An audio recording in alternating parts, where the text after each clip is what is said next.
서울시장 선거 이후 규제가 완화될 거란 기대감에 일부 재건축 아파트 값이 들썩이고 있는데요. 이 서울시와 정부 모두 집값 과열을 우려하면서 선거 과정에서 나왔던 민간 개발 움직임은 주춤해지는 모양새입니다. 대신 정부가 2차 도심 복합 개발 후보지를 발표하면서 공공 주도 개발에 속도를 내고 있습니다. 천효정 기자입니다. 50년 전 지은 여의도의 아파트 단지입니다. 전용 면적 156제곱미터형 아파트가 한 달 보름 만에 2억 원 정도 높은 가격에 팔렸습니다. 재건축할 수 있는 안전진단 D등급을 받은 데다 규제 완화로 속도가 날 것이란 기대감이 반영됐습니다.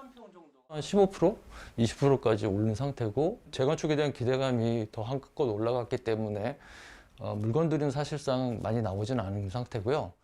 이런 재건축발 집값 과열 우려에 서울시와 정부 모두 긴장하고 있습니다. 오세훈 시장은 해당 지역을 토지거래 허가 지역으로 지정하는 방안을 언급했고 국토부도 시장 상황에 대한 면밀한 조사가 필요하다고 지적했습니다. 민간 개발 동력이 약해진 상황에서 정부는 공공주도 주택 공급에 더 속도를 내고 있습니다. 서울 청량리역과 미아역 역세권, 수유동 빌라촌 등 13곳을 도심 복합개발 2차 후보지로 발표했습니다.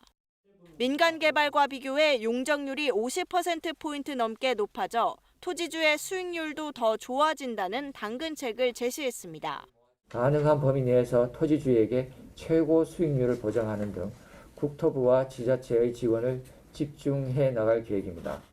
하지만 민간 주도 개발에 대한 기대감이 완전히 꺼지지 않은 상황에서 관건은 주민 동의에 달려 있습니다. 절반 이상의 찬성을 받아야 사업을 시작할 수 있기 때문입니다. 이익이 나올 수 있다는 부분을 충분히 설득하는 과정들을 빠르게 추진해야 될 것으로 보입니다.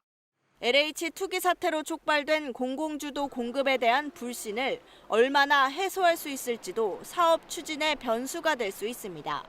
KBS 뉴스 천효정입니다.